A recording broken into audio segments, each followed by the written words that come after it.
사실 이미 산업체에서는 2021년, 22년 거를 준비를 하고 있어요. 근데 여러분 이게 늦느냐? 절대 늦지 않고 지금이라도 이 뷰티 트렌드를 접해야 되는 시기예요.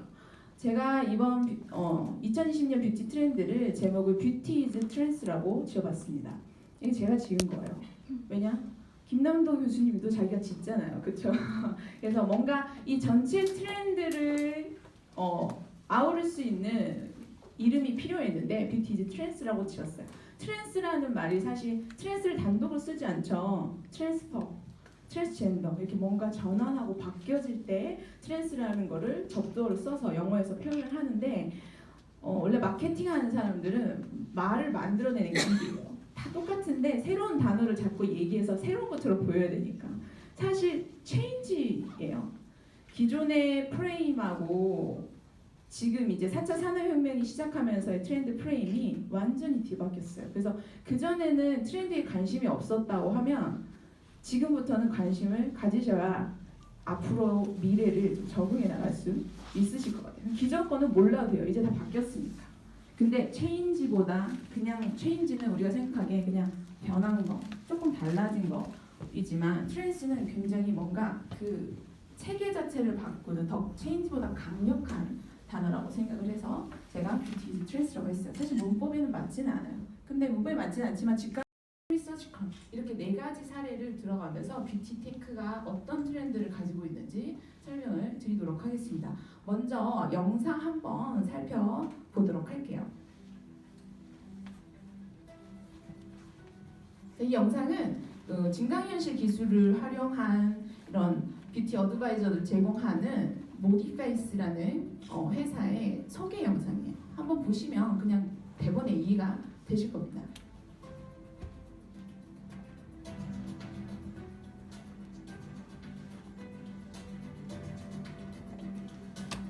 모디페이스는 주로 미용하고 의료 산업계에서 지능형 기술을 전문적으로 개발하는 캐나다에 있는 안면 인식 기술 업체예요. 지금 보시면 아침에 일어나서 거울에 내 모습을 비춰보면 피부 상태가 진단되고 또 어떤 화장품을 바르는 게 좋을지 또 화장은 어떤 방식으로 하면 좋은지를 스마트 미러가 추천을 해줍니다.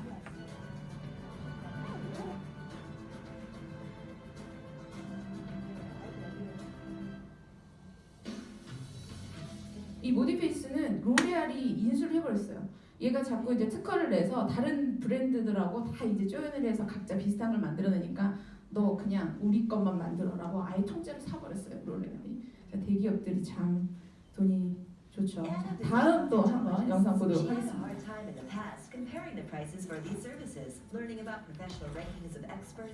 지금 보시는 업체는 졸리라는 블록체인 기술 기반의 플랫폼을 가진 회사예요. 그래서 이 회사의 플랫폼에서 서비스를 받으면 메이크업을 받으면 그 메이크업이 졸리 머니로 적립이 되고 그 머니를 이용해서 다른 실수나 제품들을 또 구매할 수 있는 시스템이 되어 있습니다. 유럽에서 생긴 업체이다 보니까 유럽 전역에서 그 어느 나라에 가든지 이 서비스를 이용할 수 있도록 만들어 놓았어요. She is able to exchange the tokens for cash using an ATM or use them for shopping at Jolly Store, where the cosmetics manufacturers directly approach the cosmetologists. Advertisers can buy ads at special prices using Jolly Token. All of those tokens get burned. The service is already working, helping thousands of women become more beautiful. Participate in Jolly Token sale. All the beauty starts here now. 이 앞에 보신 두 영상들은 뷰티 시장에서 적용되고 있는 4차 산업혁명의 핵심 기술들을 보여주고 있습니다. 사실 이 기술들을 활용해가지고 여러 가지 다양한 컨텐츠와 디바이스들이 나오고 있는 것이죠. 그래서 이렇게 다양한 것들이 어떤 식으로 지금 구현이 되고 있는지에 대해서 한번 사례를 살펴보도록 하겠습니다. 먼저 웨어러블 뷰티인데요. 웨어러블 패션이라고 하면은 웨어러블 뷰티는 좀 생소하실 수 있겠지만 웨어러블이라는 거는 우리가 스마트워치 이런 거 차고 있으면 내 심장 박동수도 다 재주고 체지방도 재주고 그게 이제 유비쿼터스 스마트 사물 인터넷 이런 거랑 연결이 되면 자동으로 병원에 내 기록이 넘어가서 처방을 막 그냥 보내주죠. 병원에 갈 수 없을 안 가도 될 정도로 그런 시장들이 이제 웨어러블 마켓 시장인데 그런 시장들은 2015년부터 2026년까지 그래프를 보시면 시장 규모가 약 150억 달러에 들어갑니다. 계속 성장을 해서 23%까지 이제 증가를 하고 있는데 기존에는 이 그냥 웨어러블 이 시장들이 헬스케어 시장에서만 머물러 있었어요. 그래서 그냥 아까 말씀드린 심박수 체크한다거나 그냥 칼로리를 체크할 수 있는 그런 스마트워치 이런 것들만 있었는데 최근에는 웰니스의 개념이 그냥 단지 건강하게만 사는 게 아니라 오래만 사는 게 아니라 예쁘게 살아야 되잖아요. 그죠? 웰니스의 개념이 뷰티로 확장이 되면서 이 스마트웨어 기술들이 뷰티 케어로 확장이 되고 있습니다. 웨어러블 뷰티의 사례를 보시면은 이제 금방 이해가 되실 거예요. 자, 이거는 마이 UV 패치라고 해서 로레알에서 개발한 자외선 지수를 측정해주는 패치예요. 얘를 자외선은 이제 팔 같은데 이렇게 손등에 지금 붙여놓고 있죠. 이렇게 붙여놓으면 자외선 지수가 너무 올라가고 내가 바른 자외선 차단제 SPF의 효과가 떨어질 때가 되면 스마트폰으로 연결돼. 너 자외선 차단제 빨리 발라. 피부가 지금 너무 노출되어 있어. 근데 이런 기능들이 뭐 그냥 내가 한 2-3시간마다 바르면 되지 않아? 라고 생각하시겠지만 요즘은 햇볕의 그 일조량이 시간대마다 정말 급격하게 변하기 때문에 그게 사실 저희 같은 황인종들은 치명적이진 않아요. 근데 미국만 해도 피부암으로 1년에 연 500만 명이 죽고 있대요. 그러니까 이 사람들은 어떻게 보면 생명과 직결된 것이라고 볼 수 있죠. 그래서 제가 이게 사실 아마존에서 팔았었어요. 그래서 제가 구매를 해가지고 강연 때 좀 보여드리려고 했는데 무슨 이유인지 모르겠지만 지금은 이게 구매를 할 수 없게 되어 있더라고요. 그래서 이 UV 패치는 사실 어린 아이나 정말 이렇게 자외선에 치명적인 사람들에게는 굉장히 유용한 것이라고 볼 수 있죠. 네. 그 다음 두 번째 사진, 두 번째 데오드란트 이제 스마트 데오드란트인데요. 그림 한번 보시면 또 직관적으로 이해가 되실 거예요. 이거 구글에서 특허를 2015년에 등록을 해놓은 거예요. 그 곁담 냄새가 나면 얘가 돌아가요. 불쾌한 그 냄새가 이제 간직이 되면 이거 막 돌아가는데 왜 상용화가 안 됐어요? 왜 상용 안 됐는지 아시겠죠?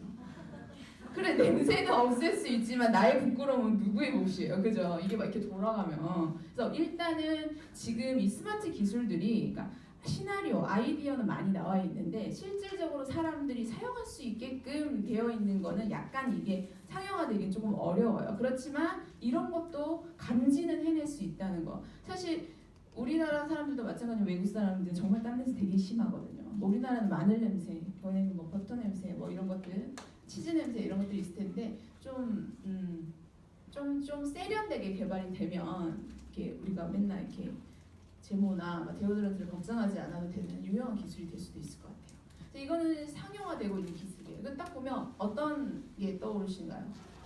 우리 뷰티 산업에서 네일 아트 쪽, 그렇죠? 이거는 영국의 한 통신사와 네일 아트 회사가 이제 콜라보를 해가지고 개발을 한 것인데요. 이 네일 아트 안에 칩이 되어 있어요. 그래서 전화를 그냥 받을 수 있어요. 이렇게. 메시지를 확인할 수 있고 음악도 들을 수 있고. 근데 이 네일 아트는 굉장히 퍼스널라이즈드 할 수 있죠. 내가 원하는 디자인을 의뢰할 수가 있어요. 그래서 이걸 바꿀 수도 있고 지금 그래서 귀에 이렇게 대고 전화 통화를 하고 있는 거예요. 지금. 이거는 실제 상용화가 되고 있는 것입니다. 이런 것들이 웨어러블 뷰티의 사례예요. 자, 그 다음 이거 한번 보세요. 자, 타투, 스마트 타투예요. 내가 블루투스를 활용해서 이 안에 대신 피부 진피층 안에 그 잉크 전사액을 집어넣는 기술이래요. 정확한 원리는 모르겠어요. 그렇지만 그걸 집어넣어서 그러니까 전사액이 진짜 그 염색된 그 액이 아니라 그것도 스마트 전사액이겠죠. 그러면 이렇게 변할 수 있어요. 내가 데이터를 입력할 수도 있어요. 커닝 페이퍼로 될 수도 있어요. 텍스트 나와요. 그런데 이거는 그냥 가상 시나리오예요. 이게 인터넷에 올라오자마자 이걸 올린 회사한테 이거 언제 나오냐, 나 너네 스폰 하겠다, 스타트업 언제 하느냐, 나 바로 하고 싶다라고 했는데 여기서 이제 이런 거를 하고 싶어서 기술을 시나리오를 가상으로 써놓고 이렇게 구현될 수 있어라고 올려놓은 것인데 엄청나게 많이 투자 의뢰가 들어왔다고 하더라고요. 특히 우리나라처럼 문신에 대해서 아직까지는 되게 부정적이잖아요. 예뻐서 패셔너블해서 하고 싶지만 좀 보수적인, 아직도 보수적인 사람들이 있어서 사실 문신을 하는 거랑 이 사람의 뭐 역량이랑 상관은 없는데 외국은 막 하고 다니는데 우리 뭐 메이크업 하는 데만 해도 샵이나 브랜드에서는 그루밍에 부정적인 느낌을 준다고 해서 타투를 하는 사람들은 뭐 채용하지 않잖아요. 그죠? 그래서 그런 약간 이런 아직까지 조금 부정적인 인식이 가지고 있는 국가에서는 이런 기술들이 굉장히 인기가 있을 것 같다는 좀 생각이 들더라고요. 그래서 이런 것들이 웨어러블 뷰티의 사례고 엄청나게 많이 지금 발전을 하고 있어요. 그런데 문제가 뭐냐면은 기술은 공대생들이 공돌이들이 많이 발전을 해놨는데 이걸 뷰티 업계에 어떻게 세련되고 정말 사용자 중심으로 필요한 것들을 이렇게 만들어낼 수 있을까 아이디어는 그 사람들이 없어요. 기술만 가지고 있어. 그런 거는 우리가 해야 되는데 이런 뷰티 업계에 있는 사람들은 또 기술을 너무 몰라. 기술을 알아야 뭔 아이디어를 주지. 내가 그냥 머릿속에 이런 게 있었으면 좋겠다 이렇게 생각만 하는데 그게 어떻게 구현되는지를 내가 모르잖아. 이렇게 서로 그래서 협업이 되게 안 되고 있는 상황이에요. 그래서 앞으로 우리가 양성하고 있는 그 학생들은 사실 이런 기획과 이런 정보 집약적인 산업과 같이 일을 할 수밖에 없는데 지금의 커리큘럼들은 사실 굉장히 기술 집약적이죠. 그죠? 그러면 4차 산업의 인재를 만들어낼 수가 없어요. 자꾸 뭔가 기획하게 하고 터무니없지만 시나리오 써보게 하고 이런 것들을 해봐야 그런 테크니션들하고 진짜 그 공대 테크니션들하고 일을 할 때 뭔가 아이디어를 낼 수 있는데 지금 우리 애들은 그냥 얼굴에 색조를 얹는 것밖에 할 수 없어요. 근데 저희는 이 걸쳐져 있는 세대이기 때문에 그 기술로도 돈을 벌었고 이것도 그냥 이런 것들이 나오는구나 알고 있으면 되지만 우리 학생들은 사실 이런 현장에서 밥벌이가 돼야 되잖아요. 그죠? 그래서 지금 제가 이런 얘기를 저는 사실 주로 그 산업체에 계시는 그러니까 회사원들한테 이런 강의를 많이 하는데 그런 사람들한테 이런 얘기 안 해요. 그 사람들은 가르칠 일이 없으니까 그 사람들은 돈 버는 일만 하니까 돈 되는 것만 하니까 근데 이제 오늘은 교강사분들이 주로 있다 보니까 이런 트렌드를 들어서 내가 그냥 트렌드하게 알았네 끝나는 게 아니라 좀 교육에 녹아낼 수 있는 얘기들을 해드려야 되겠다라는 생각이 조금 들더라고요. 그래서 이런 것들을 조금 인지하시고 커리큘럼에 조금이라도 좀 녹아낼 수 있도록 해보시면 좋을 것 같아요. 네, 다음은 이제 뷰티 디바이스입니다. 뷰티 디바이스 하나쯤은 다 가지고 계실 거예요, 집에. 그죠? 그래서 뷰티 디바이스가 이렇게 뜨게 되는 이유는 지금 보면은 성장률도 18.3%로 엄청나게 이제 성장을 하고 있어요. 이게 1인 트렌드, 장기화된 불황, 수면 연장, 소확행 뭐 이런 것 같은 소비 트렌드와 맞물려가지고 셀프 뷰티, 홈 뷰티 요즘 샵에 안 가고 웬만하면 피부과 안 가고 집에서 내가 좀 다 광고 그렇게 하죠. 피부과의 전문가를 우리 집으로 이렇게. 근데 실제 뷰티 디바이스를 사용해서 효과를 보셨다고 하시는 분들 보셨어요? 그 인터넷에 올라오는 후기, 광고 쓴 후기 말고 보셨나요? 집에다 마스크 있다. 없어요? 있으시죠? 잘 사용하시나요?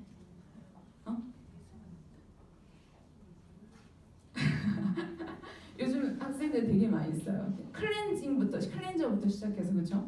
그래서 셀프 뷰티, 홈 뷰티 이런 거에 되게 관심이 많았어요. 그래서 지금 뭐 이런 마스크류, LED를 쏴가지고 피부가 미백이 되고 탄력이 추가가 되고 뭐 이런 것들 종류들이 엄청나게 많이 나와 있어요. 저는 사실 LG 프라엘 이거 개발을 할 때 제가 자문위원이었어요. 굉장히 부정적으로 얘기를 했었거든요. 너네 이거 만들어내잖아? 얘 운명이 런닝머신과 같은 운명이 될 거야 라고 했어요. 집에 런닝머신 한 대쯤 있으시죠?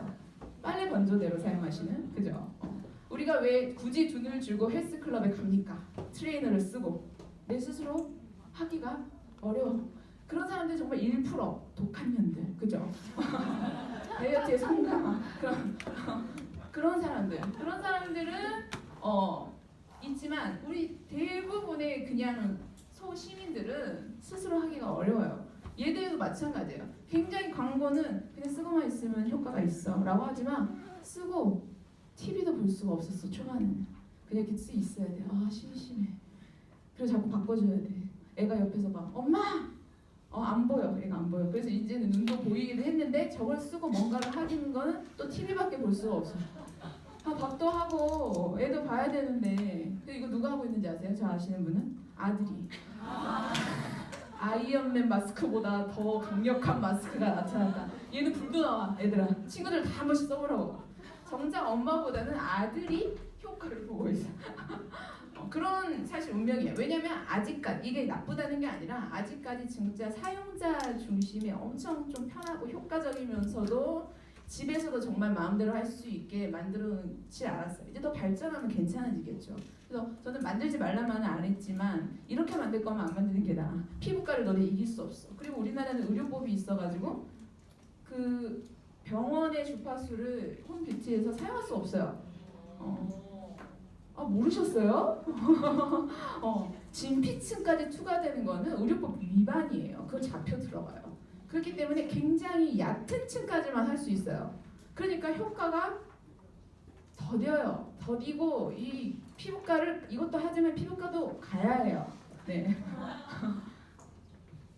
제가 이거를 해놓고 혼자 되게 부정적으로 얘기했어가지고 진짜 잘 팔리는 것 같은데 살짝 불안하기도 하고 돈 버는 게 미안하기도 하고 이렇게 잘 팔리나 찾아봤어요. 중고나라에 엄청나게 많이 올라와 있어요. 한 달 동안에 5,000건 이상이 올라와 있어요. 자, 대부분 올라온 사람들이 보면은 남편이 사줬는데 몇 번 사용하고 가만히 놔두고 있네요. 생각보다 뭐 효과가 없다는 소리는 안 해요. 왜냐면 그럼 안 사가잖아. 안 사가니까. 저는 게을러서 그렇지만 부지런하신 분들은 아마 효과가 좋을 거예요. 다 그렇게 들어갔어요. 근데 그 산 사람들 다 게으른 사람들이에요. 부지런하기가 어려워요. 그래서 이 시장은 사실 더 개발이 필요해요. 근데 그걸 기계하는 사람들이 아느냐? 몰라요. 직접 우리가 메이크업하고 피부하고 했던 현장 경험자들이 이런 거 불편해. 이렇게 하면 안 해. 이런 거를 얘기를 해줘야 되는데 이 대기업에 있는 분들이 잘 그런 거를 귀담아 듣지 않아요. 왜냐면 자기들이 개발한 기술대로 상품을 만들어 놓고 그냥 나중에 주먹구구식으로 컨셉을 정하거든요. 생각보다 대기업이 그렇게 전문적이지 않아요. 여기 혹시 대기업에 계신 분 계세요? 제가 일해보니 그렇더라고요. 얘네가 굉장히 똑똑하고 스마트한 줄 알았는데 아니네. 화장품도 그냥 성분을 만들었어. 그래서 얘를 신제품을 출시하고 싶은데 컨셉이 없어. 요즘 컨셉이 있어야 되잖아요, 제품이. 스토리 좀 만들어줘. 역으로 그렇게 얘기를 해요. 라네즈 헤라 저희 연구실에서 다 그런 걸 스토리를 만들어줬거든요. 앱솔루 뷰티 지금 서울의 뭐 아이콘 이런 헤라의 뭐 서울의 롤모델 이런 것들을 다 스토리를 역으로 만들어 하청 업체들이 그런 걸 만듭니다. 그런 것들을 이 뷰티하는 사람들이 사실 공유를 많이 해주고 많이 연구를 해야 돼요. 네. 또 얼굴만 있는 게 아니에요. 미백하는 것들. 얘는 그냥 저기 USB로 되어 있어요. 그래서 컴퓨터 꽂아놓고 점심시간에 뭐 이렇게 몇 분 이렇게 할 수 있도록 되어 있고, 요거는 드라마 남자친구에서 보셨죠? 그 박보검 친한 술집 운영하는 그 형이 탈모 때문에 가게에서도 막 쓰고 있잖아요. 그렇죠? 이게 이제 광선을 쏘게 해서 탈모를 좀 막아주는 역할을 하는 거예요. 이게 홈쇼핑에서도 팔던데요, 보니까. 네. 여자들도 많이 쓴대요. 여자 탈모도 많고 해가지고. 근데 뭐 탈모하는 있는 사람들은 사실 뭐 약도 먹는데 기계가 문제냐. 탈모에 대해서 이렇게 개발을 하면은 노벨상 따는 당상이라고 얘기할 정도로 어려운 분야죠. 이렇게 다양하게 뷰티 디바이스들이 나오고 있습니다. 자, 다음은 디지털 뷰티 어드바이저. 아까 봤던 모디페이스의 그 영상과 동일한 것들인데요. 이제 이걸 보면 그럼 메이크업 아티스트는 이제 없어지는 거야? 죽는 거야? 기계가 다 제안해주네? 퍼스널 컬러도 얘가 다 진단해주고 어울리는 컬러 다 해주고 또 얘가 사용했던 기록을 남겨서 제품 구매 적합한 제품까지 얘가 다 추천을 해줘요. 세포라 매장이 그렇게 되어 있어요. 이제 우리나라 국내에도 세포라 들어오죠. 미국의 세포라나 이렇게 다 보면은 스킨케어에서부터 색조까지 자신이 그 사람이 구매한 그 제품의 이력이 다 나와 있고 빅데이터로 이제 다 해놓는 거죠. 그리고 이 사람과 피부 상태가 비슷한 사람들이 자주 사는 제품들을 막 추천을 해줘요. 그러면 우리가 어떤 거냐면 댓글에 나랑 비슷한 상태인 사람 댓글 쓴 것들 효과를 막 찾아보면서 정보 탐색을 해서 제품을 구매하잖아요. 그거를 굳이 그럴 필요가 없어지는 거예요. 얘가 알아서 우리보다 훨씬 더 많은 데이터를 한 번에 처리를 해서 보여주기 때문에. 그래서 너 지성 피부야? 지성 피부인 사람들이 이걸 많이 썼고 별점이 이게 좋았어. 따라 장바구니에 그냥 다 담아줍니다. 그러면 돈만 쓰면 돼요. 돈 쓰기가 엄청 쉽게 되어 있어요. 그러니까 이거는 곧 우리 일자리가 사실 줄어드는 거예요. 이러면은 이런 H&M 스토어들 가면은 매장 직원들이 몇 명 안 돼요. 설명 굳이 안 해줘도 되니까. 이 스마트 기기들이 다 해줄 거니까 다 이해되고. 그렇기 때문에 아마 급격하게 4차 산업혁명이 시작되면서부터는 그 인원이 많이 줄 거예요. 그러니까 기계가 대신할 수 없는 것들을 우리가 이제 뭘 할 수 있을지를 고민을 해야 되는 거죠. 지금 보면 뭐 하는 방법까지 시작해서 다 알려줍니다. 자, 이거는 이제 베네핏에서 해주는 눈썹. 베네핏은 아이브로우를 수정해주는 서비스가 이 브랜드의 대표적인 서비스잖아요. 그래서 이 사람한테 어울리는 눈썹들을 미리 체험해 볼 수 있도록 어플을 이렇게 제공을 하고 있어요. 그래서 이 디자인으로 결정을 하면 거기 가서 다시 오늘도 있던데 왁싱 해가지고 눈썹을 이렇게 수정을 받게 되는 것이죠. 미리 볼 수 있는. 자, 네. 자, 이런 것들을 집 밖에서 모아놓은 것들이 이제 스마트 뷰티 매장들이에요. 우리나라에도 뭐 주요 지역에는 이런 스마트 뷰티 매장들이 다 되어 있고 지금은 좀 별로 없어요. 가면 이제 체험형 마케팅을 선사하기 때문에 젊은 사람들이 굉장히 많이 가죠. 나이 드신 분들은 뭘 자꾸 이렇게 뭘 눌러야 되고 귀찮아서 그냥 맥도날드도 그렇고 보면은 그 유튜브에서 보셨어요? 박막내 할머니가 맥도날드에서 햄버거 사 먹는 과정을 소녀가 찍어서 올렸어요. 총 시간이 15분. 할머니 그러시더라고요. 사티서 내가 이걸 먹으려고 이 시간 이렇게 안 먹어버리고 말지. 내가 진짜 추접스러워서 안 먹는다 하면서 결국 구매한 햄버거가 또 자기가 원하는 햄버거도 아니었어요. 이거는 함부로 할 수가 없어. 왜냐면 기계한테 얘기했기 때문에 자꾸 뭐 선택하라고 소스 선택하라고 그러고. 그러니까 이런 디지털화가 우리에게 필요는 하지만 이걸로 전체를 바꿀 수는 없어요. 왜냐면 디지털 약자가 있기 때문에. 지금 5, 60대 분들은 디지털 핸드폰 사용하는 거는 할 수 있지만 그 이상의 것들은 굉장히 어려워하시거든요. 그래서 우리는 괜찮아요. 우리는 그래도 먹고 살 수 있어. 아직 괜찮아. 근데 이제 지금 뷰티 꿈나무들 10대, 20대들은 우리처럼 살면 안 돼요. 그때는 자리가 없을 수 있어. 이런 매장이 되어 있고 또 좀 굉장한 거는 이 피부 측정을 하는 이 시스템이 핸드폰이지만 굉장히 전문적이고 세분화되어 있어요. 그리고 이건 이제 시세이도에서 개발한 아이템인데 사물 인터넷과 연결을 해가지고 그날의 피부 상태를 찍어서 핸드폰으로 전송을 하면 날씨, 온도, 습도, 그다음에 생리 주기 이런 것까지 다 해서 피부 상태를 진단을 합니다. 그럼 그 데이터가 집에 설치되어 있는 이 사물 인터넷 디바이스에 연결이 되면서 그날에 맞는 수분 크림이 나와요.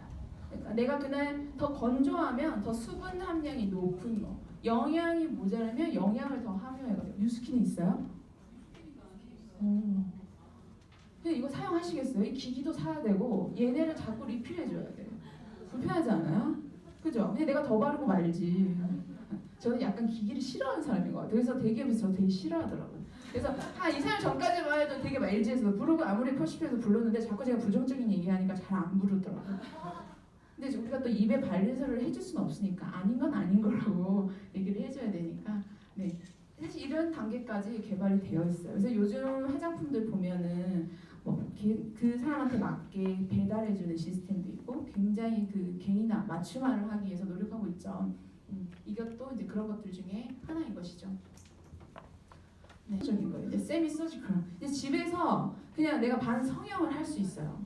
자, 얘는 지금 이게 이제 메인이에요. 이 그림을 보면 어떤 생각이 드세요? 응? 떠오르는 영화 있지 않아요? 페이스오프? 페이스오프는 완전 얼굴을 성형하는 거잖아요. 저거는 피부만 저 상태로 하는 거예요. 아실 것 같은데 연식이 우리 어릴 때 봤던 영화 V 생각 안 해서 V? 너 크게 얘기하셔도 돼요. 괜찮아. V 떠오르잖아요. 여자 주인공 툭 예쁘게 푸르르하면 파충류 같은 피부가 나타나잖아요. 얘가 그래요. 아침에 바르고 가면은 이렇게 제2의 피부를 만들어주는 거예요. 그래서 세컨 스킨이에요, 이름이. 근데 처음에 만들어졌을 때는 색조를 할 수 없었고 비 오는 날 이거 발랐으면 안 돼요. 얘는 녹아버리기 때문에. 근데 지금은 개발이 엄청 돼가지고 수영도 할 수 있고, 네, 색조를 얹을 수 있어요. 이게 시세이도하고 캐나다의 이 피부 만드는 세컨 스킨 피부 만들어내는 회사가 콜라보를 해가지고 지금 색조랑 수영까지 가능한 단계로 되어 있어요. 이제 더 이상 보톡스 이런 거 맞으면서 두려워하시지 않아도 돼요. 8시간 지속력이에요. 그러니까 내가 이제 저녁 늦게까지 있겠다라고 하면은 조금 늦게 바르면 되겠고, 실제 이런 크림 형태로 되어 있는. 그런데 그런 내용은 없어요. 내 피부 원 피부의 그 상태는 좋아질까? 우리가 보면은 네일 아트 하시는 분들도 있겠지만 팔리시를 오래 바르놓으면 휴지기가 있어야 되잖아요, 그렇죠? 얘를 이렇게 그렇게 막아놓고 어떻게 보면 모공도 없을 텐데 얘는, 그죠? 이게 숨을 쉴까? 그러니까 계속 저거를 평생 하지 않으면 이제 내 얼굴은 내놓지 못하는 얼굴이 되는 게 아닐까? 저는 이런 생각, 되게 크리티컬하죠 사람이. 이걸 개발한 사람이 있으면 그 얘기를 할 것 같아요. 너는 그런 건 생각 안 하고 기술만 개발한 것 같아 라고. 근데 이런 기술까지 나타났어요. 그 다음에 이제 곧 상용화가 될 수 있는데 우리나라에서는 조금 어려운 나노 패치예요. 이게 굉장히 지금 확대해 놨기 때문에 이렇게 바늘이 보이는데 실제 이렇게 보면 바늘이 거의 보이지 않아요. 이침 있죠? 그거보다도 훨씬 얇은 건데 이 패치 형태의 영양이 화장품이 다 녹아져 있는 거예요. 진피층까지 저게 전달을 해줘요. 주사액 이런 거, 바늘 공포증이 있거나 이런 분들, 그래서 뭐 피부 쪽뿐만 아니라 피부 미용 쪽뿐만 아니라 의료에서도 그 주사를 맞기 어려워하는 아이들한테 주사액을 여기다가 심어가지고 맞게 한다거나 이런 식으로. 근데 뭐 필러, 보톡스, 그 뚜띠 성형이 들어가는 주사들이 다 이런 형태로 바뀔 수 있는 거예요. 근데 우리나라는 아까 말씀드렸듯이 의료법에 진피증에 도달하게 하는 거는 불법이에요. 그래서 집에서 사용하는 마스크팩 같은 거에 이런 거를 할 수는 없어요. 그러니까 이거를 하더라도 병원 가서 하게 되는데 다른 나라는 집에서도 이걸 할 수가 있게 되는 거죠. 뭐 마약도 아닌데 해외여행 갔다 하고 만드는? 그죠? 마약은 입구에 걸리는데 이거는 뭐 그런 거 없잖아요. 니들 패치를 했는지 티가 나나? 안 날 것 같은데? 저는 제 생각에는. 그래서 해외 원정 여행에서 베스트 상품으로 되지 않을까? 막 이런 생각도 조금 들더라고요. 여기까지가 뷰티테크의 기술들입니다. 이미 뭐 사실 뷰티 디바이스랄지 마스크 이런 형태의 웨어러블 뷰티들은 사례를 조금씩 보셔서 알고 계시겠지만 그 이외의 그런 반도체와의 결합된 기술, 유전자과의 결합된 기술들은 사실 처음 듣는 분들도 많이 계셨을 거예요. 근데 이 뷰티 디바이스들에서 강조하고 있는 점은 뭐냐면은 왜 우리가 메이크업 아티스트한테 메이크업을 받고 헤어 디자이너한테 헤어를 하는지에 대한 거를 너무 기술적인 측면에서만 바라봤다고 생각이 들어요. 우리가 메이크업을 받고 네일 아트를 받고 머리를 하고 나면 심리적인 상승이 굉장히 많습니다. 그죠? 단지 내가 외모가 예뻐져서도 있지만 받는 동안 메이크업 아티스트가 혹은 디자이너들이 내가 몰랐던 나의 아름다움을 자꾸 되찾아줘요. 여기 되게 예쁘신데? 이거 단점 아니에요? 되게 예쁘신데? 그러면서 마음을 어루만져주는 일들을 우리가 하죠. 근데 여기 어때요? 얘네 마스크들은 기기를 쓰고 있으면 얘가 기기가 너 예뻐 이렇게 얘기해주지 않잖아요. 그죠? 그래서 너무 이 아티스트, 사람이 하는 일들이 기계적인 그런 기술적인 일들만으로 지금 현재를 바라보고 이런 기기들이 만들어졌다고 저는 생각하고 이 기기들이 더 개발이 되려면 이런 심리적인 것들까지 어루만지는 기술들이 같이 들어가줘야 된다는 생각이 들어요. 그죠? 그래야 우리가 더 오래 4차 산업혁명 시대에서도 일을 할 수 있어요. 실제 10위 안에 들어보면 헤어 디자이너 아티스트들이 AI를 대체할 수 없는 직업 10위 안에 들어가 있어요. 그러니까 그렇다는 거는 그거를 기술자로만 보고 있지 않다는 거죠. 네. 괜찮으신가요? 말이 좀 속도가 빠른가요? 네. 알겠습니다. 그다음 두 번째 서스테이너블 뷰티를 이제 들어가 보도록 하겠습니다. 자, 서스테이너블 뷰티라고 하면 이제 지속 가능 얘기를 되게 많이 하는데 지속 가능이 뭐냐면 우리 이제 환경도 살고 사람도 살고 기업도 살고 다 같이 잘 쓸 수 있는 세상이 되자. 기존에 우리가 너무 산업화가 발전하면서 우리 사람은 잘 살게 됐는데 환경이 다 죽어버렸어요. 우리 애들한테 줄 미래가 없어. 그러면서 동시에 돈도 잘 벌고 살아야 되는데 그렇지는 않아요. 친환경을 따지면 우리 식단을 친환경으로 바꾸면 돈이 많이 들죠. 그렇죠. 그래서 사람들이 먹고 살만할 때 가장 많이 먼저 바뀌는 게 식단이래요. 그런데 너무 어려워진다. 우리가 좀 줄었다. 소비가 줄었다라고 하면 제일 먼저 바뀌는 게 또 식단이래요. 엔겔 지수가 많이 차지하기 때문에 그렇겠죠. 그래서 이 지속 가능이라는 거는 무조건 환경만 지켜라라고 하면은 기업들이 돈이 너무 많이 드는 거예요. 공정도 그렇고 재료도 그렇고 다 친환경 쪽으로 바꿔야 되는데 그러면은 우리가 먹고 살기 힘들어. 어떻게 해서 경제도 잘 살고 사회적으로도 문제가 안 되고 환경적으로도 보호가 될 수 있는 이 세 가지를 다 어우르는 게 진정한 지속 가능이라고 하고 이런 것들에 대한 인식이 굉장히 낮았어요. 기존에는 우리가 그냥 분리수거하는 것 정도로만 친환경이라고 생각했다면 지금은 이제 또 유기농 화장품을 사는 것 정도로만 내 피부를 위해서 그건 어떻게 보면 환경을 지킨 거잖아요. 근데 그게 아니라 만드는 공정에서 동물 실험은 하지는 않는지 또 내가 만드는 화장품이 강제 노역을 시켜가지고 돈 제대로 안 주는 어린아이들이 혹시 노동에 들어가 있지는 않는지 이런 윤리적인 소비까지 생각하게 돼야 된다는 게 지속가능 뷰티의 주요 맥락이라고 보시면 돼요. 그래서 지속가능 뷰티 이제 첫 번째 사례 보면은 플라스틱 프리예요. 우리 화장품 화장대나 욕실에 가면 화장품들이랑 욕실 제품들이 많죠. 그 제품들이 들어있는 패키지의 주요 성분들이 뭐예요? 거의가 플라스틱이에요. 가끔 프리미엄 제품들이 유리도 있지만 거의 플라스틱이 되어 있어요. 지금 보면 전 세계 사람들이 화장품 패키지로 사용한 것들인데 플라스틱이 제일 많아요. 유리나 메탈, 철, 알루미늄 이런 것들은 굉장히 낮죠. 전년도 대비해서 오히려 유리 이런 것들이 감소했어요. 그러니까 플라스틱 그 오염의 주요 산업이 사실 뷰티 산업이에요.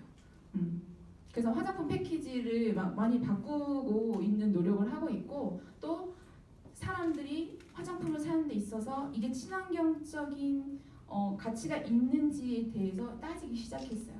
기업보다 소비자들의 눈이 훨씬 더 앞서 나가고 있는 거예요. 그래서 이제 더 이상은 우리가 계속 기존의 방식으로 할 수가 없게 된 거죠. 어디까지 개발이 되어 있냐면요.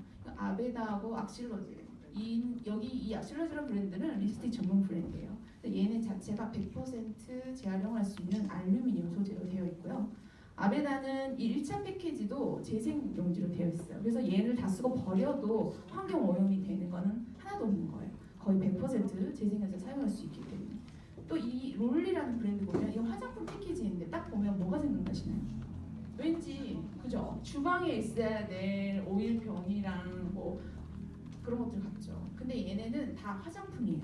그래서 얘네를 다 쓰고 주방에서 쓸 수 있게 패키지를 재사용할 수 있게 하고 있어요. 그래서 이 패키지를 제작하는 업체가 식품 제작하는 패키지를 사용하고 있는 거예요. 그래서 너무 괜찮죠. 병도 예쁘고 그죠? 그래서 너네 안전하고 이렇게 사용할 수 있다는 거를 왜냐면 화장품이 담겼던 거는 깨끗이 씻어도 불안하지 않을까라는 이런 사람들의 인식이 많기 때문에 이 롤리 브랜드를 찾아보시면 이 대표가 계속 인터뷰를 해요. 아니야, 너네 이거 음식에도 사용할 수 있고 우리 사용할 수 있어. 유튜브에도 이 관련 인식을 바꿀 수 있는 영상들을 굉장히 많이 내놓는 작업을 하고 있어요.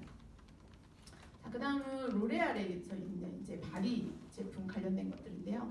이 바디 제품은 다 100% 재생용률이 되어 있어요. 그래서 여기 보면 종이에요. 압축된 종이인데 이거 욕실에서 사용하는 건데 물에 젖으면 사용할 수 있을까? 이런 불안감이 있어요. 그래서 이것도 찾아보시면 유튜브에 얘네가 젖어서 얼마 만에 말라가지고 제대로 형태가 갖춰지는지 시간을 재가지고 올려놓은 영상이 있어요. 순식간에 말라요. 그래서 그다음에 이 패키지 안에 내가 사용하는 제품의 성분이 들어간 씨앗이 들어가 있어요. 그래서 이 패키지에다 이 씨앗을 심어가지고 이 원재료가 자라나는 걸 볼 수 있도록 그래서 플랜테리아로 할 수 있도록 이제 해주고 있는 거죠. 그래서 계속 친환경 제품이고 우리는 친환경 공정을 활용하고 네가 사용하고 있는 게 환경에 굉장히 가치 있는 일이야라는 거를 계속 인식해주는 작업들을 화장품업계에서 하고 있어요. 네. 그 다음이 이제 비건 브랜드, 비건 코스메틱 시장이에요. 사실 비건이라고 하면 우리 어디서 많이 써요? 나 비건이야. 야채만 먹어. 먹는 채식에만 비건을 썼죠. 요즘은 쓰는 채식에도 비건이라는 말을 붙입니다. 이 비건 코스메틱 시장 전망에 보면은 계속해서 성장하고 있고, 이게 최근 5년간 구글 트렌드에서 비건 코스메틱이라는 단어로 검색을 이렇게 해본 결과 굉장히 이렇게 증가를 하고 있는 걸 볼 수 있어요. 실제 올리브영에서도 100% 이상의 성장률을 보이고 있다고 해요. 그럼 비건 코스메틱이라는 게 뭐지? 자, 동물 실험하지 않고 화학 성분이 전혀 들어가지 않은 제품들이 비건 코스메틱의 컨셉이라고 볼 수가 있는데요. 우리나라에서는 사실 그 기초 제품에는 몇 개가 있어요. 근데 색조는 없는데 왜 해외 브랜드는 이렇게 색조 제품도 되게 많아요? 아니 색조 제품을 생각하면 이 화학용품 덩어리인 것 같은데, 그죠? 어떻게 다 친환경으로 만들 수가 있지? 라고 생각을 하는데 그렇게 되게끔 기술이 다 이미 개발되어 있는 상태이고요. 근데 원자재 값이나 이런 것 때문에 국내에서는 출시를 많이 하고 있지 않는 것 같아요. 예전에는 이 색조 제품을 사용하면 피부 쪽에 계신 분은 알겠지만 유통기한이 너무 짧아가지고 근데 유통기한을 늘릴 수 있는 방부제도 친환경적인 걸로 다 이제 개발이 되어 있는 상태라고 하더라고요. 그래서 이런 제품들이 많이 나고 있고, 키엘웨이스라는 이 제품은 킴 카다시안 아시죠? 유명한 모델. 킴 카다시안이 개발한 화장품 브랜드가 여기 거 따라했다라고 해서 좀 법적 공방이 일어나고 있는 그 제품이에요. 여기가 더 훌륭한 거죠. 키엘웨이스는 좋은 게 뭐냐면은 이 색조를 리필 제품을 제공해요. 립스틱도 리필이 돼요. 저희가 립스틱 사면 그냥 항상 그 패키지를 해야지 리필 쓸 수 없잖아요. 섀도우는 뭐 리필이 된다고 칠 수 있지만 이렇게 립스틱도 리필 케이스를 아예 제공을 해서 제품을 이제 친환경적으로 사용할 수 있게 도와주고 있어요. 다른 것들도 마찬가지. 펄 성분이랄지 이런 것도 다 화학 성분이 아닌 다 친환경적인 제품들을 사용해서 이런 브랜드들의 성장이 엄청나게 많이 되고 있다는 거. 저는 개인적으로 이 엘프 브랜드를 많이 써요. 이 브러쉬 하나에 한 4-5천 원밖에 안 해요. 근데 다 친환경으로 만들어져 있어요. 쿠팡 직구로 사용하시면 제가 쿠팡 VIP거든요. 하도 쿠팡을 많이 활용해가지고 근데 엘프 제품들이 굉장히 저렴한 가격으로 이렇게 다 들어가 있어요. 그 다음 기업에서 이 소비자들에 대한 인식을 많이 좀 바꾸기 위한 노력을 많이 하고 있어요. 그래서 제가 내비게이팅 서스테이너블 뷰티라고 이름을 지었는데, 동물 발자국, 친환경, 우리 동물을 위해서 우리 많이 노력하고 있어요. 그 다음에 로레알은 쉐어링 뷰티 위드 올이라고 해서 자기네가 지속 가능을 위해 어떤 산업을 지속하고 있고, 우리가 물을 얼만큼 덜 썼고 해외 노동자들한테 얼만큼 뭘 지급했고 이런 것들을 지수로 다 나타내서 로레알 본사 홈페이지에 들어가면 보고서로 리포트를 제공하고 있어요. 매년도 하고 있고, 국내도 LG와 아모레퍼시픽은 그 작업을 하고 있어요. 그래서 홈페이지에 들어가시면 이 지속가능 보고서들을 보실 수 있어요. 그래서 이 화장품 산업에서 지속 가능으로 할 수 있는 일이 이렇게 많구나, 이런 것들을 아마 영어로 되어 있는 거긴 하지만 그림과 그래프가 많기 때문에 그냥 영어를 읽지 않으셔도 이렇게 이해가 다 될 수 있습니다. 그 다음에 키엘에서도 이 키엘 같은 경우에는 패키지를 재사용하게 하는 그런 캠페인을 많이 해요. 그래서 내가 사용한 수분크림 패키지를 가지고 오면 거기에 식물이나 이런 걸 심어서 어떤 식으로 집에 인테리어 할 수 있는지 이런 것들을 백화점에서나 콜라 매장에서 하고 있고, 또 클로란이라는 브랜드는 드라이 샴푸를 물 사용을 줄이기 위해서 개발을 했어요. 그래서 물 사용을 줄이는 작업을 하고 있고, 또 지역사회의 초등학생들과 연계를 해가지고 그 지역에서 잘 자랄 수 있는 식물들을 심게 하는 작업들, 이런 것들로 인해서 우리 기업이 이런 지속 가능을 위한 노력을 하고 있다는 것을 어린 소비자에서부터 인식을 시키기 위해서 계속해서 할 수 있도록 하고 있는 것이죠. 이런 작업들이 우리나라는 사실 많이 없어요. 국내 사례가 별로 없죠. 제가 하고 있는 것들 중에 보면은 그게 해외를 꼭 넣어줘야 있어 보여서 그런 게 아니라 국내는 사실 별로 없어요.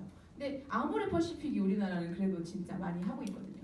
그 삼청동에 가시면 이니스프리 매장이 있어요. 플래그십 스토어가 있는데 이 매장은 지금 보면 약간 얼룩덜룩 대리석처럼 보이시죠? 플라스틱을 이렇게 재생시켜가지고 이 매장을 만드는데 한 70% 이상이 이 플라스틱 공병, 이니스프리 공병으로 만들어졌다고 해요. 그래서 이 파쇄기가 매장에 가면 있고요. 이걸로 만들어낸 벽돌처럼 생긴 그 부자재들이 이렇게 있어요. 그래서 이걸로 만들어서 이걸 지었습니다라고 패브리커라고 하는 그 지속가능 그 프로젝트를 하는 것과 협업을 해가지고 이 매장을 만들었고 현재도 지금 운영하고 있어요. 그 정덕도서관 밑에서 이렇게 내려가는 길에 있거든요. 한 번쯤 가셔서 보시면 되게 재밌을 수 있어요. 네. 자, 이제 마지막으로 이제 지속가능 뷰티에서 이게 정말 이상적인 게 되려면 어떤 게 가장 좋은 것인가라는 사례가 딱 2019년 2월 기사예요. 캄보디아에 있는 야생식물로 K뷰티를 만든다고 되어 있죠. 이 야생식물을 이용해서 우리가 화장품을 만들고 그 화장품을 얻은 수익을 캄보디아에 재투자를 해주는 거예요. 이게 아까 제가 앞서 보여드렸던 사회적으로, 윤리적으로 기업도 돈을 벌고 환경도 보호를 할 수 있는 가장 이상적인 것들이라고 볼 수 있죠.